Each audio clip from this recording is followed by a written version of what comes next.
Zeus yang mencintai manusia menciptakan mereka untuk memuja para dewa. Doa manusia menjadi sumber kekuatan para dewa. Namun seiring waktu, manusia mulai mempertanyakan kekuasaan para dewa. Mereka muak dengan penderitaan yang mereka alami akibat permainan dan persaingan para penguasa Olympus. Di sudut lain dunia, seorang nelayan bernama Spyro tak sengaja menemukan peti terapung di tengah lautan. Di dalamnya ia menemukan seorang bayi yang masih hidup, sementara sang ibu telah meninggal dunia. Dengan hati penuh belas kasih, Spyro mengadopsi bayi itu sebagai anaknya dan memberinya nama Perseus. Singkat cerita, Perseus tumbuh menjadi anak-anak, tetapi saat itu rasa gelisah tengah menghantui dirinya. Ketika orang tua angkatnya akan memiliki anak kandung, ia khawatir kasih sayang mereka akan berpaling darinya. Namun sang ayah meyakinkan Perseus bahwa ia akan selalu menjadi bagian dari keluarga mereka. Di saat Perseus tumbuh dewasa, Spyro semakin menunjukkan kebenciannya terhadap para dewa. Lantaran hingga kini ia dan keluarga tak kunjung mendapatkan kehidupan yang layak atau lebih tepatnya sejahtera.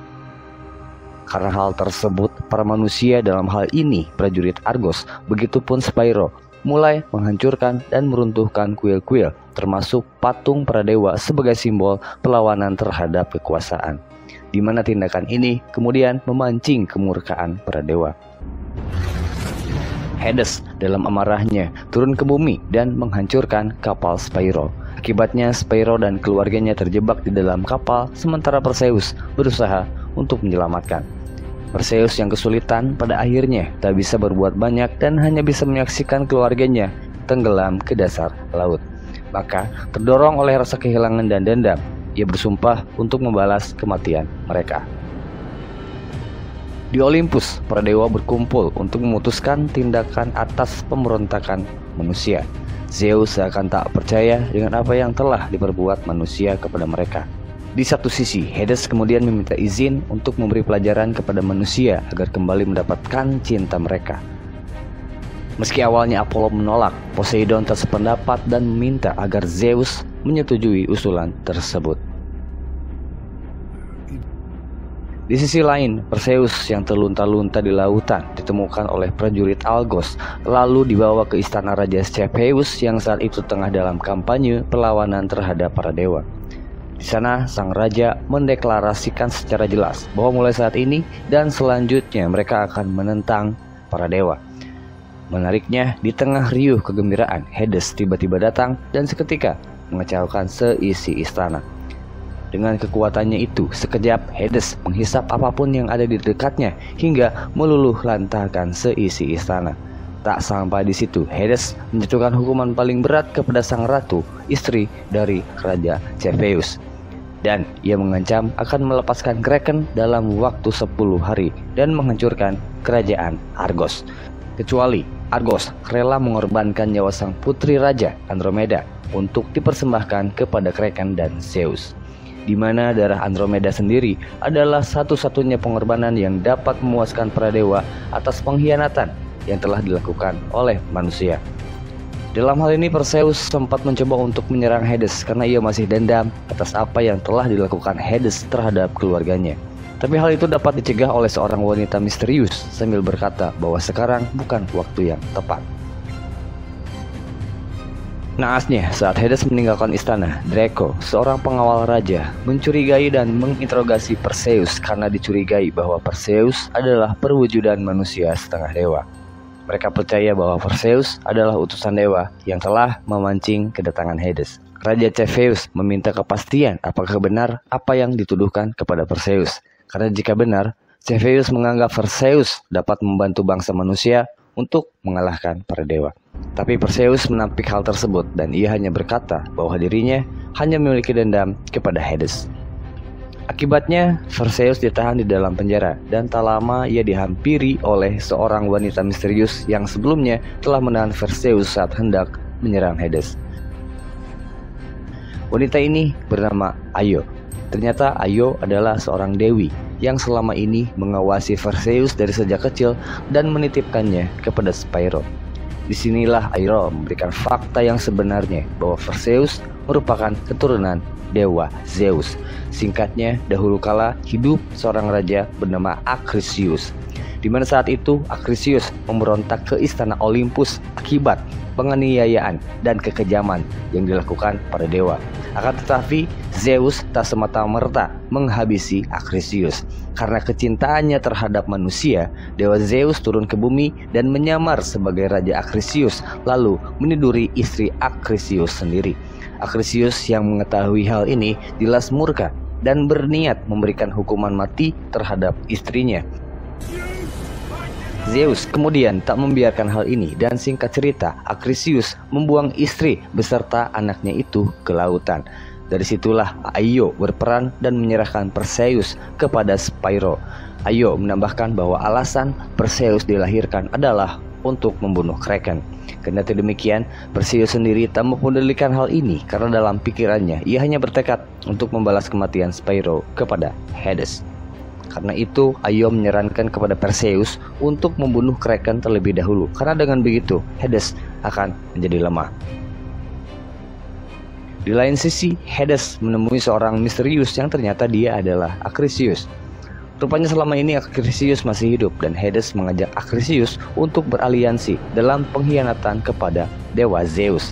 Tak sampai di situ, Hades memberikan setengah kekuatannya kepada Acrisius untuk menghancurkan bangsa manusia. Sementara itu kerajaan Argos kini tengah bertekad untuk mengalahkan Kraken.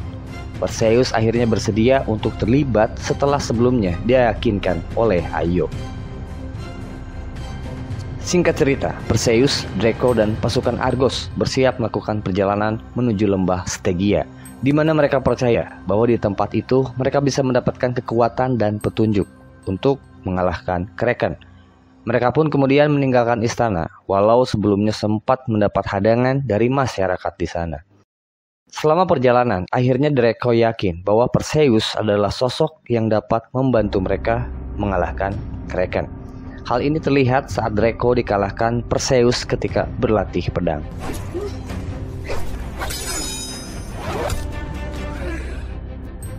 Saat beristirahat, Perseus tak sengaja menemukan sebuah pedang yang ternyata merupakan kiriman langsung dari dewa Zeus. Namun Perseus tak menerima dan malah memberikan pedang tersebut kepada Draco karena ia ingin berjuang sebagai seorang manusia. Lalu di tengah hutan saat Perseus melihat sekelumpulan Pegasus, ia dihampiri oleh Pegasus berwarna hitam yang datang dari langit. Pegasus tersebut seakan-akan menyukai keberadaan Perseus. Io lalu datang dan memberitahu bahwa para dewa telah mencium pengkhianatan yang dilakukan Hades. Itulah kenapa Zeus mengirim sebuah pedang dan Pegasus kepada Perseus. Tak berselang lama, pasukan Argos dibuat kaget saat dua prajurit mereka mendapat serangan dari Acrisius. Sontak, Perseus mencoba memberikan perlawanan, namun Acrisius sulit untuk dikalahkan karena mendapat kekuatan dari Hades. Bahkan Perseus turut menjadi korban saat Acrisius menggigit tangannya. Beruntung Draco muncul dan berhasil memotong tangan Acrisius. Kemudian Acrisius melarikan diri, di mana Perseus dan pasukan Argos ikut mengejar Acrisius. Namun tiba-tiba mereka dihadang oleh beberapa kalajengking raksasa yang sontak saja membuat mereka kewalahan. Bahkan tak sedikit dari mereka yang gugur akibat kekuatan kalajengking tersebut. Dan saat mereka mampu mengandaskan perlawanan kalajengking itu, muncul 3 kalajengking dengan postur lebih besar yang siap menghancurkan mereka. Namun anehnya, ketiga kalajengking tersebut seakan ketakutan saat melihat keberadaan sosok aneh dan misterius yang kita sebut sebagai jin. Ketiga kalajengking itu seakan tunduk dan dapat dikendalikan oleh keberadaan jin. Di saat itu, Perseus merasa kesakitan akibat efek dari gigitan yang berada di tangannya.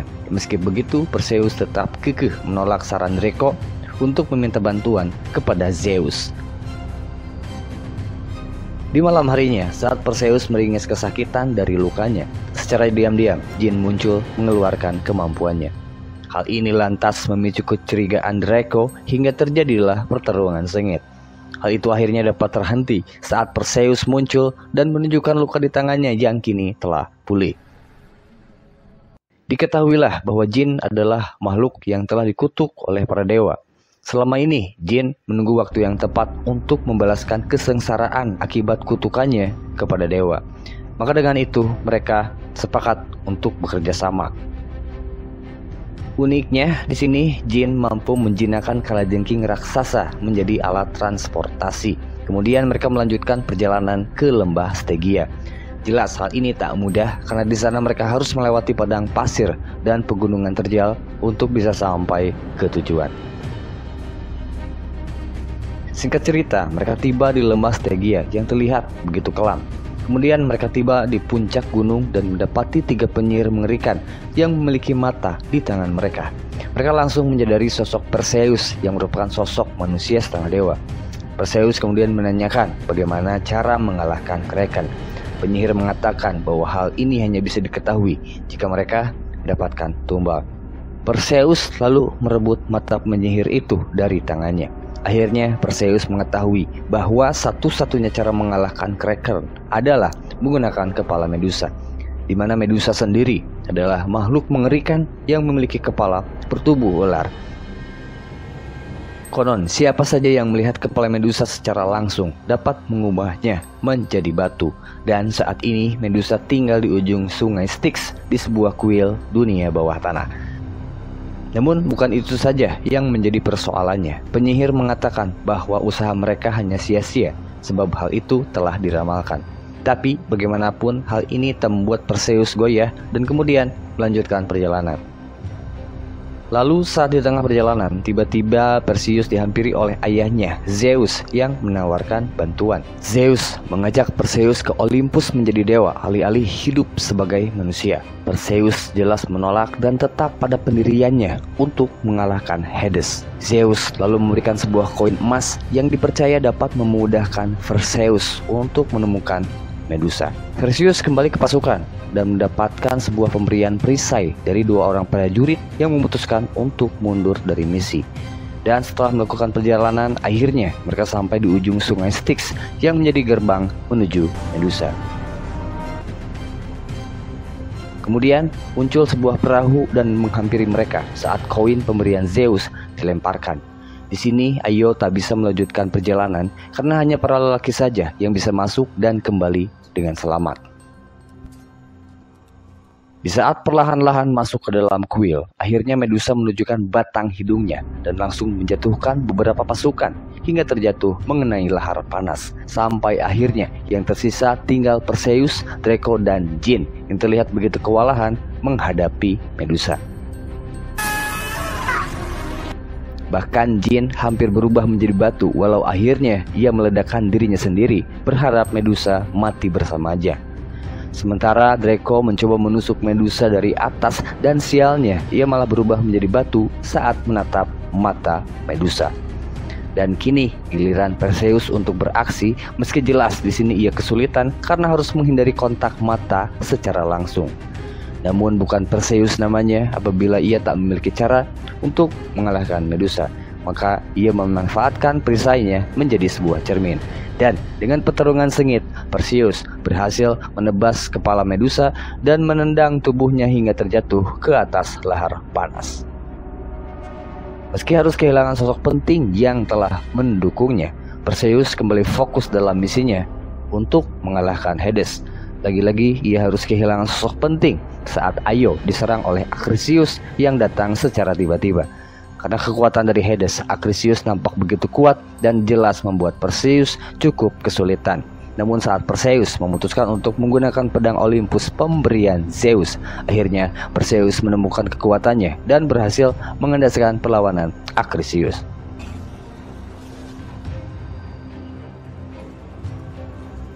Di sini Perseus diberitahu oleh Io yang dalam kondisi kritis untuk segera pergi ke istana Argos karena di sana Andromeda akan ditumbalkan kepada Hades. Sementara itu di Olympus, Hades memberitahu Zeus bahwa sekarang adalah waktunya untuk melepaskan Kraken. Dan tak berselang lama sosok yang telah lama dibicarakan, Kraken, akhirnya muncul dari permukaan laut.